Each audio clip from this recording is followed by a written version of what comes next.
Tuhan, selamat pagi semuanya. Pagi ini kita akan melanjutkan bacaan kita dari kitab Yosua, pasal yang ke-9. Yosua pasal yang ke-9.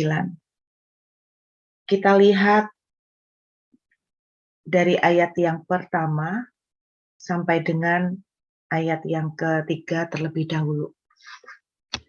Ketika terdengar oleh raja-raja di sebelah barat sungai Yordan di pegunungan di daerah bukit dan sepanjang tepi pantai laut besar sampai ke seberang gunung Libanon, yakni raja-raja orang Het, orang Amori, orang Kanaan, orang Feris, orang Hewi, dan orang Yebus, bergabunglah mereka dengan seia sekata untuk memerangi Yosua dan orang Israel.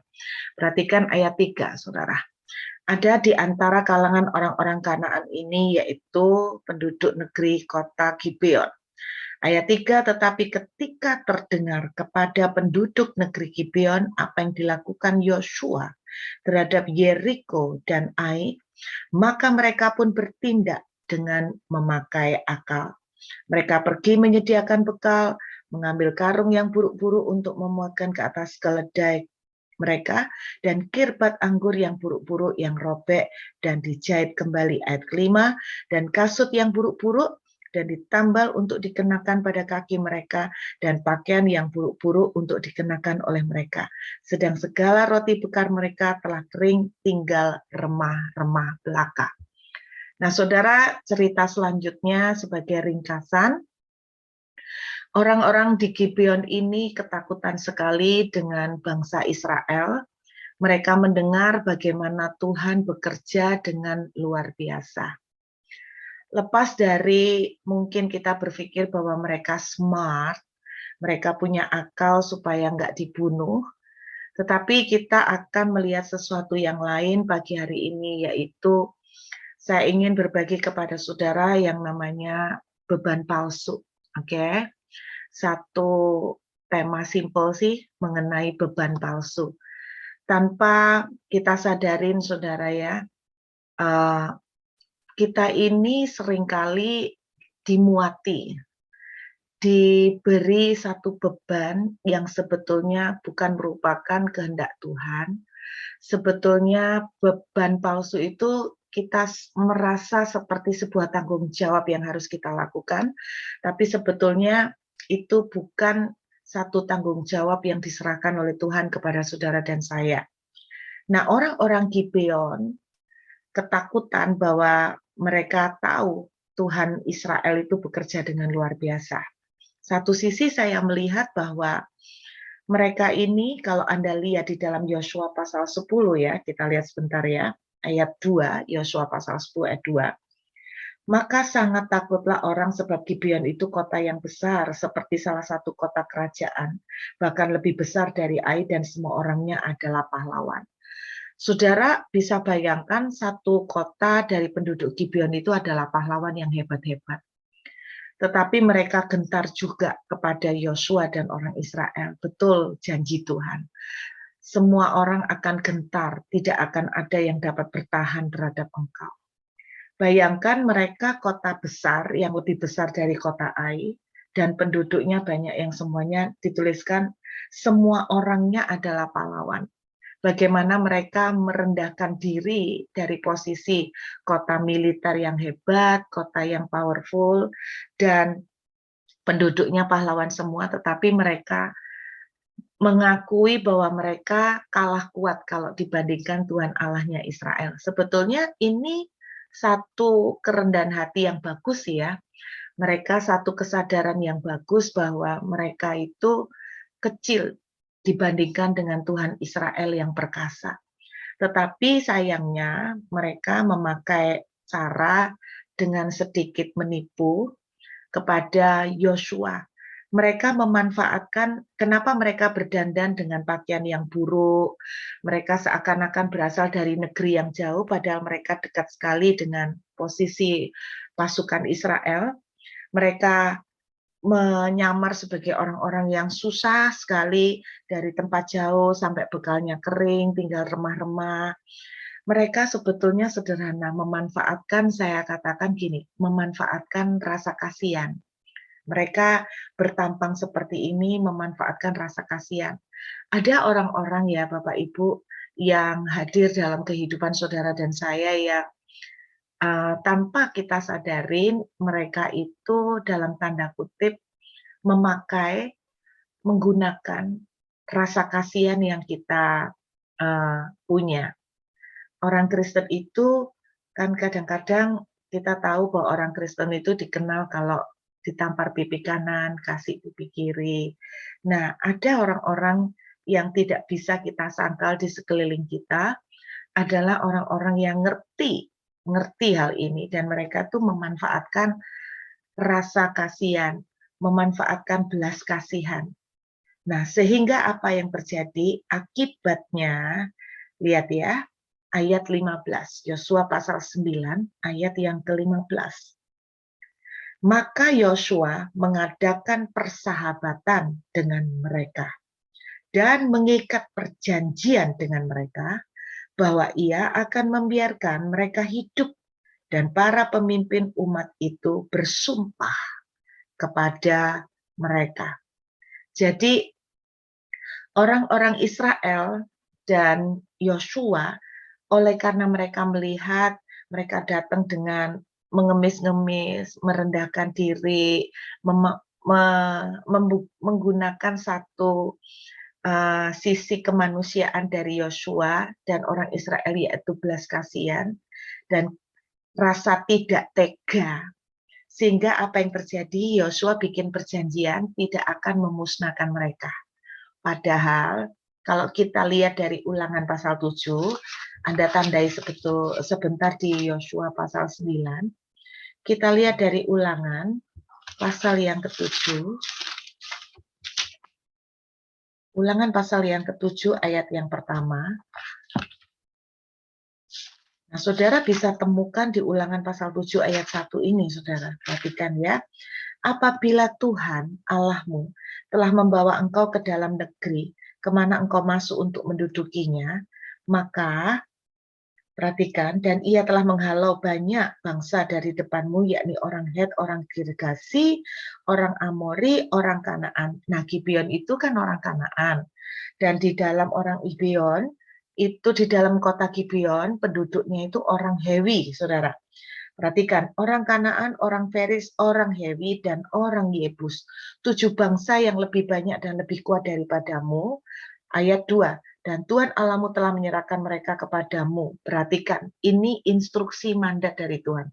Sehingga engkau memukul mereka kalah, maka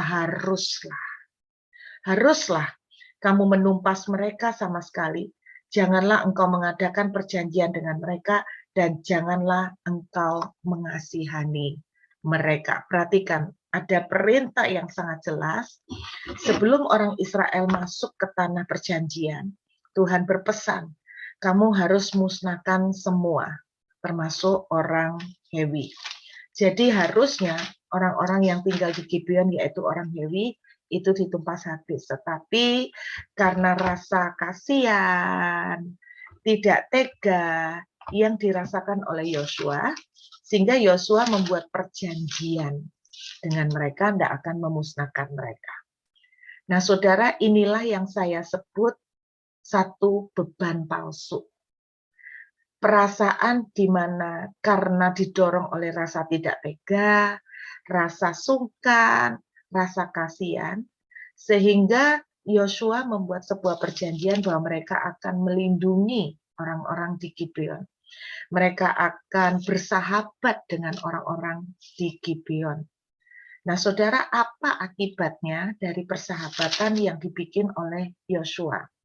Memang di Yosua pasal 10 kita tidak terlalu melihat dampak yang sangat besar, kecuali di dalam Yosua pasal 10 singkatnya, dari ayat yang pertama, Yosua pasal 10 ayat 1, dituliskan bahwa ada orang-orang Kanaan yang mereka sangat ketakutan karena orang Gibeon bersahabat mengadakan persepakatan dengan Yosua. Sehingga 5 raja, dituliskan 5 raja orang Amori, mereka bersepakat bersatu untuk menggempur Gibeon sama-sama. Karena Gibeon ini seperti dituliskan kota militer, kota yang besar. Jadi 5 raja orang Amori ini bersekutu bersama untuk melawan Gibeon. Nah, saudara, yang terjadi adalah karena perjanjian yang dibuat, maka Yosua harus berperang melawan 5 raja orang Amori. Memang pada akhirnya toh masing-masing raja ini akan ditaklukkan oleh Yosua. Memang betul pada akhirnya akan ditaklukkan oleh Yosua. Tetapi kalau saudara baca dari Yosua pasal yang 10, cerita peperangan yang mereka lakukan, mereka ini sesungguhnya kalau boleh dibilang cukup kewalahan menghadapi langsung 5 raja orang Amori. Tetapi sesuatu yang dahsyat terjadi di ayat 10 dari Yosua 10, bahwa Tuhan membantu pertempuran ini. Tuhan sungguh-sungguh melakukan pertempuran ini secara luar biasa. Saudara, kalau kita dengar ceritanya bagaimana orang Israel menaklukkan Yeriko, kita bisa melihat mereka cuma keliling, tiba-tiba tembok roboh. Tetapi menurut saya di dalam Yosua pasal 10, betul-betul cara Tuhan membantu itu spektakuler. Bagaimana cara Tuhan membantu spektakuler? Anda kalau baca di ayat yang ke-11, Tuhan itu menurunkan hujan batu besar-besar. Belum pernah terjadi di dalam sejarah hujan batu yang sangat besar-besar dari langit langsung. Jadi cara yang dilakukan oleh Tuhan untuk mengalahkan 5 raja orang Amori ini adalah mengirimkan hujan batu yang besar-besar, bukan batu kecil, batu besar. Kalau Tuhan tidak turun tangan secara drastis seperti ini, maka Yosua itu akan kewalahan menghadapi 5 raja orang Amori yang bersatu bersama untuk memerangi mereka. Dengan kata lain itu begini, gara-gara persepakatan yang dibuat oleh Yosua sama orang Gibeon, maka Yosua harus menghadapi satu peperangan yang sebetulnya cukup kewalahan juga.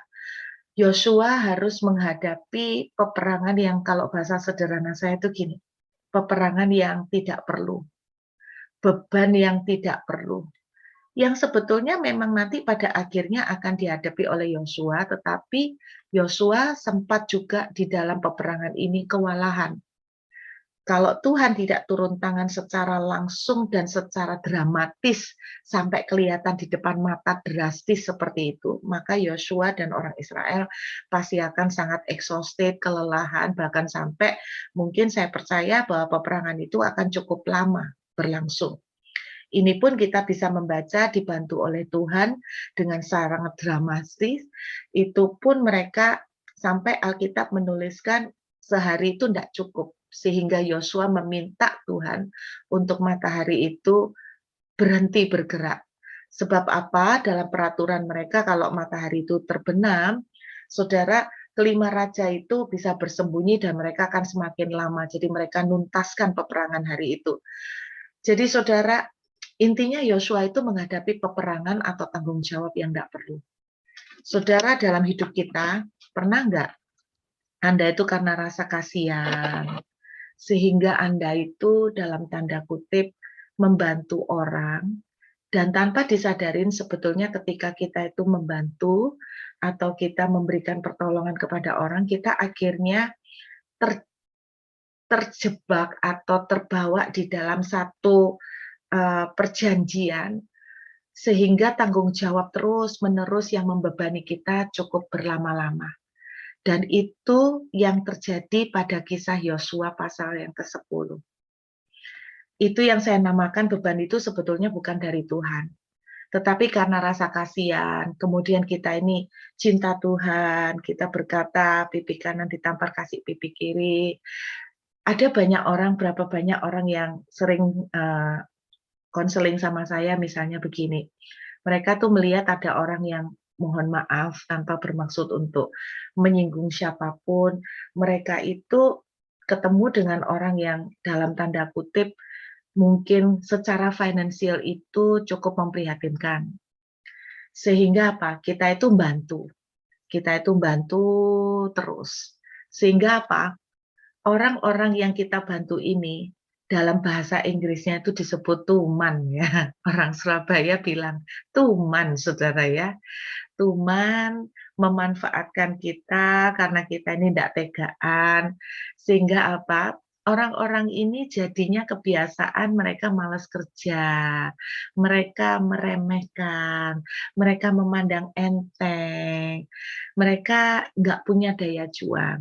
Nah, sebetulnya hal-hal seperti ini bukan merupakan kehendak Tuhan, saudara. Bukan merupakan kehendak Tuhan. Ini yang saya bilang beban palsu.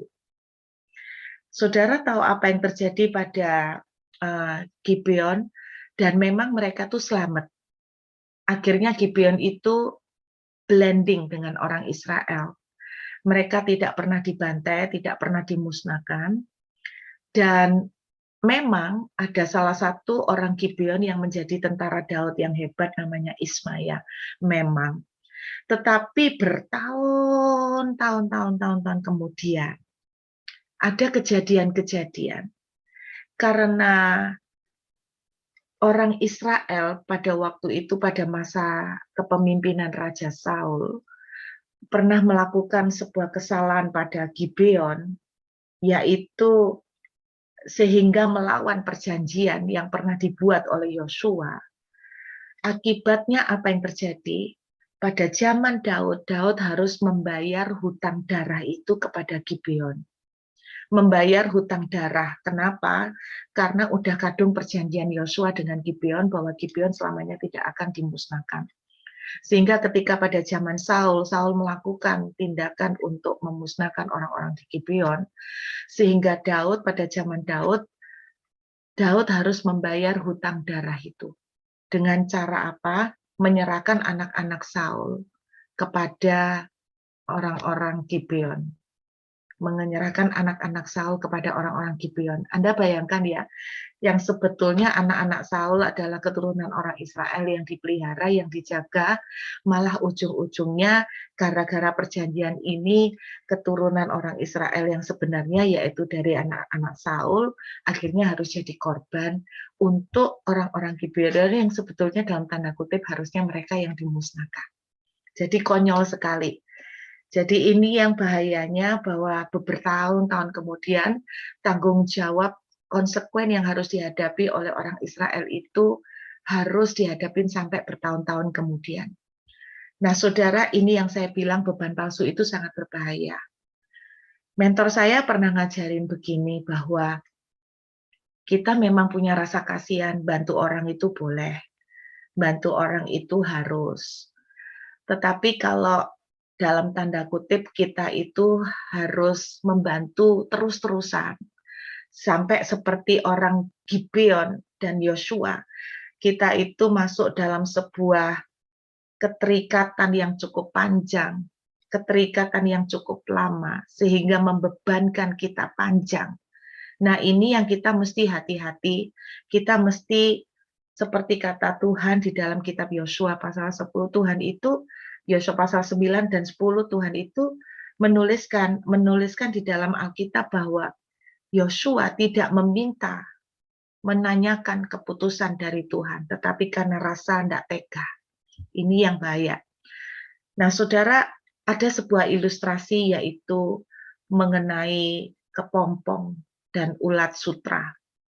Saudara, kalau kita itu terikat dengan beban palsu, kita itu seperti menggunting kepompong.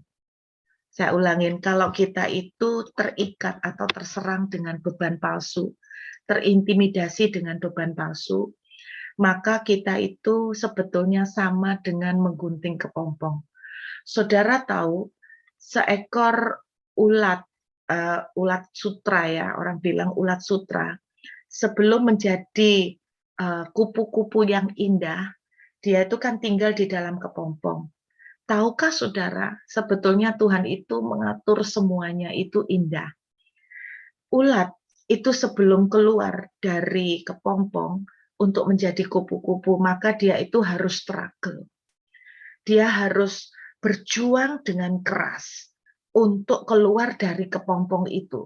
Saya ulangi, dia harus berjuang dengan keras untuk keluar dari kepompong itu.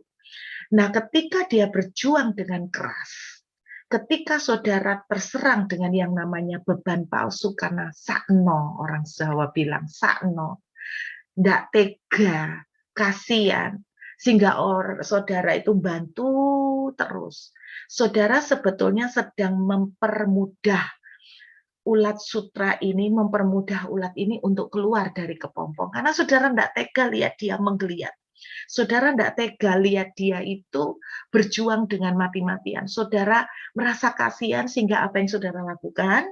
Beban palsu itu adalah sama seperti saudara mengambil gunting. Lalu saudara potong itu kepompong.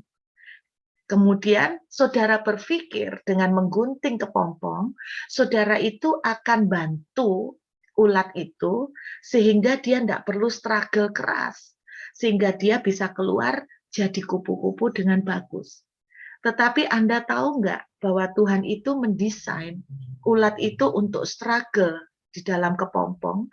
Karena apa? Pada waktu dia struggle, sebetulnya enzim-enzim tertentu sedang mengalir ke sayapnya, kepada bakal sayapnya. Nah, butuh waktu beberapa lama dia itu harus struggle, karena memberikan cukup waktu untuk enzim itu, sebuah zat tertentu itu mengalir ke sayap-sayapnya, sehingga apa? Ketika matang dan dia keluar dari kepompong itu sudah matang. Tuhan tuh mendesain sudah bagus semua.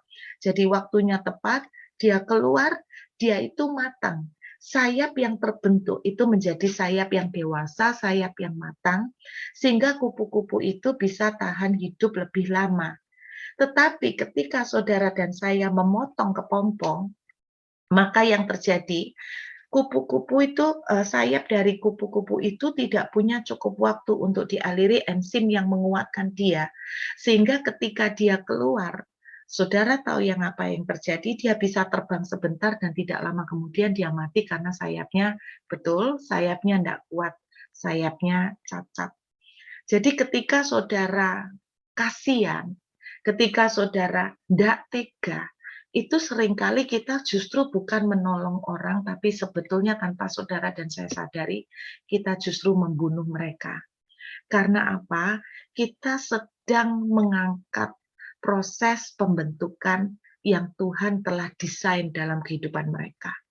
Saudara perhatikan, orang-orang itu jadi kuat karena mereka itu dibentuk dan ditempa. Tetapi ketika saudara membantu mempercepat atau mempersingkat proses penempaan Tuhan, saudara sebetulnya rasa kasihan saudara menghancurkan mereka. Rasa kasihan saudara merusak orang tersebut dan rasa kasihan saudara membunuh dia. Nah, pagi ini biar dari cerita yang simpel ini, saudara janganlah kita itu termanipulasi oleh rasa kasihan, sehingga kita itu tertipu dan kita itu sedang mempermudah proses yang Tuhan telah atur dalam kehidupan seseorang. Nah, kalau saudara tanya bagaimana terus kita kalau tergerak oleh kasihan untuk menolong orang, buat saya tuh gini, kalau saudara menolong 1-2 kali mah itu sih tidak akan, dalam tanda kutip, tidak akan berpengaruh terlalu banyak. Misalnya begini, saudara ketemu pengemis di jalan, kemudian saudara itu tidak mau ngasih, gara-gara saudara itu bilang gini, nanti kalau tak kasih tuman pengemis ini akan tuman, gitu kan, tak kasih akan tuman. Saudara, kalau buat saya itu konteksnya beda. Kalau buat saya, kan saya posisinya memberi buat pengemis itu 1 kali, ya kan, 1 kali. Dan artinya kalau saya memberi 1 kali, dalam tanda kutip, itu juga tidak akan membuat saya bangkrut. Tetapi kemudian pengemis itu juga tidak akan membuat dalam 1 kali itu dia tuh kaya juga. Jadi artinya buat saya kalau itu mah kalau lu mau kasih, kasih aja, kan gitu bahasanya. Jadi nggak usah pakai alasan seperti itu. Kalau kita pakai alasan itu, sebetulnya kita sama saja dengan pelit. Ya ngomong aja kalau pelit nggak mau kasih. Tetapi yang saya bicara bahwa kadang-kadang ada teman atau bahkan saudara, anggota keluarga yang kita tuh kasihan, sehingga kita tuh asupin terus. Nah, saudara pernah ketemu enggak dengan kasus-kasus seperti ini? Mereka akhirnya malas kerja. Mereka akhirnya dikit-dikit datang kepada saudara dan meminta pertolongan. Mereka akhirnya sebentar-sebentar nggak terbentuk, nggak ulet. Nah, ini yang saya bilang, saudara tanpa sadar, saudara sedang menggunting kepompong. Bagaimana kalau saudara tergerak oleh belas kasihan ketika ada teman yang saudara kepengen bantu secara rutin? Saudara bawa ini dalam doa. Saudara bawa sungguh dalam doa, dan saudara betul-betul minta pimpinan Tuhan. Kalau Tuhan tidak bicara-bicara, Bu, bagaimana? Kalau saya sederhana, begini. Kalau saya memang Tuhan belum bicara mengenai seseorang itu harus dibantu, bagaimana supaya kita itu tidak tertipu dengan beban palsu? Kalau saya simple, saya tidak akan kasih bantuan berupa duit, Bapak Ibu. Saya akan kasih bantuan yang tanpa perlu kita menggunting kepompong.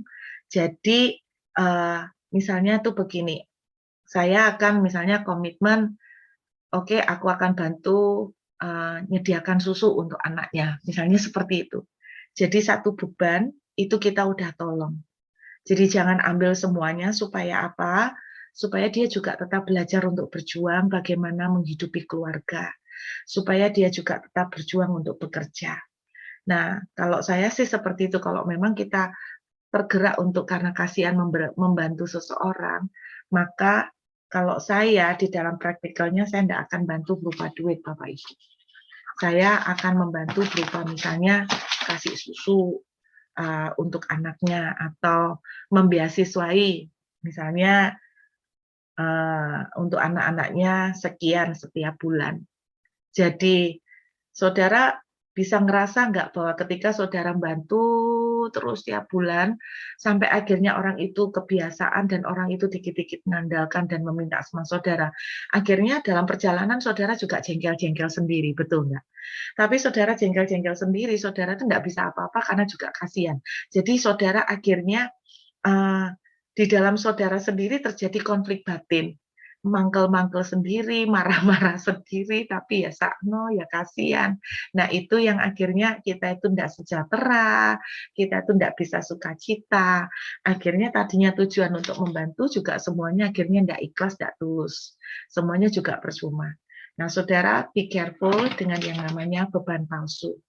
Beban palsu ini bisa datang dalam berbagai bentuk ya, saudara, bukan cuma duit. Bukan cuma duit. Saya menemukan banyak orang-orang beban palsu, misalnya di mana-mana lah. Misalnya kita itu, salah satu contoh nih, kita itu bergabung di dalam satu komunitas atau satu gereja misalnya. Kita bergabung di dalam satu komunitas. Katakan misalnya nih, gereja ini, orangnya ndak banyak, tambah lama tambah habis, misalnya begitu. Lalu kita ini di gereja ini sebetulnya nggak nggak bisa bertumbuh, nggak dapat makan apa-apa, terus kita ini juga melayani juga nggak bisa bergerak terlalu banyak, tetapi kita tuh tetap bertahan di dalam satu tempat itu gara-gara cuman apa? Saya sering kok mendengar orang bilang gini, bahasa Jawanya itu gini, "Sakno Bu lek ditinggal tambah abis," gitu ya. "Sakno Bu kalau ditinggal Bapak Ibu gembala nih sakno nggak ada orang." Nah, saudara, ini be careful, sehingga kita apa? Kita tuh bukan pelayanan, tetapi kita tuh sakno. Nah, ini mesti hati-hati. Banyak beban-beban palsu yang seakan-akan kita tuh seakan-akan kayak dikasih Tuhan tanggung jawab dan beban, padahal bukan. Tuhan tidak pernah mengendaki sedemikian. Nah, jadi beban palsu bentuknya macam-macam, bisa bentuk tanggung jawab finance, bisa bentuk tanggung jawab harus stay di satu tempat, gara-gara kita itu tidak enak sama orang, sungkan aku, karena ya apa ya, dia ini temanku ya, aku sungkan nih. Aku tuh sungkan kalau ninggalkan dia karena dia ini temenku, ndak enak. Nah, be careful semua dengan beban palsu. Sekali lagi kalau untuk sesuatu yang dalam perjanjian seperti ini, mari saudara belajar untuk melibatkan Tuhan dan bertanya kepada Tuhan, Tuhan, apakah memang Tuhan menaruh saya di sini? Apakah memang Tuhan memberikan tanggung jawab untuk seperti ini kepada saya? Kita belajar untuk menunggu Tuhan. Kalau Tuhan belum berbicara juga, maka ambillah satu tanggung jawab yang jangan ambil semua total tanggung jawab. Ambil satu bagian yang saudara bisa lakukan bantu tanpa membebani saudara terlalu besar dan tanpa menggunting kepompong. Amin. Nah, biar renungan singkat pagi ini boleh menjadi satu pembelajaran dalam kehidupan saudara dan saya. Yuk kita siapkan hati untuk perjamuan kudus.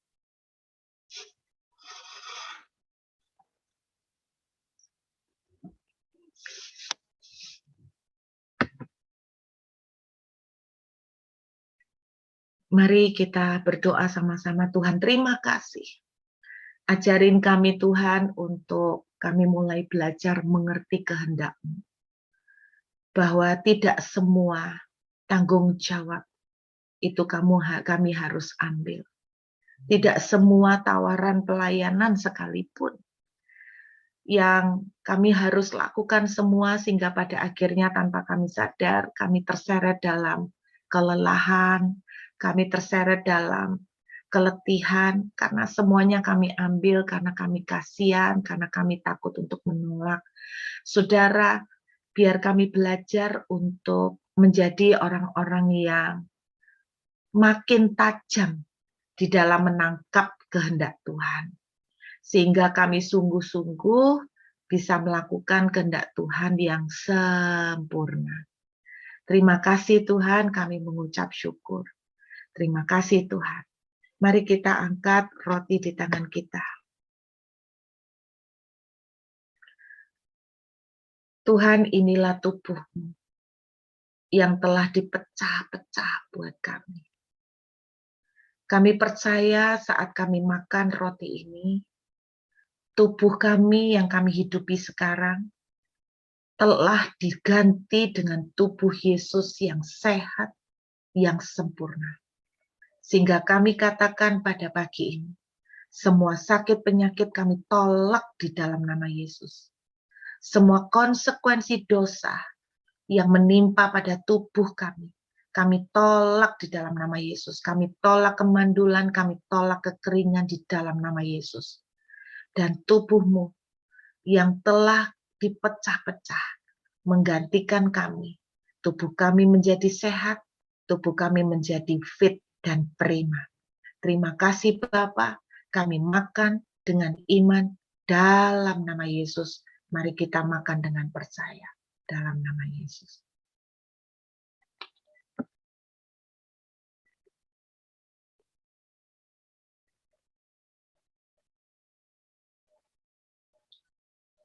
Mari kita angkat anggur dengan tangan kanan. Inilah darah-Mu yang dicurahkan bagi kami.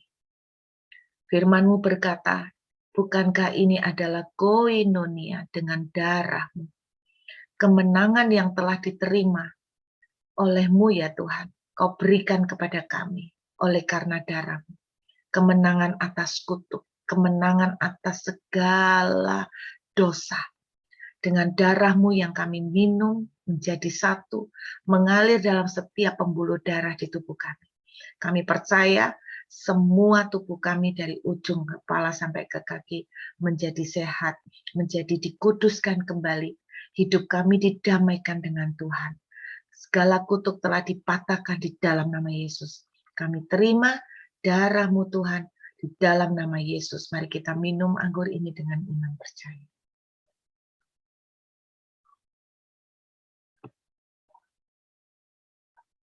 Terima kasih sekali lagi Tuhan. Kami mengucap syukur. Terima kasih untuk segala kebaikan. Bagi-Mu segala syukur dan hormat selama-lamanya. Dalam nama Yesus. Amin.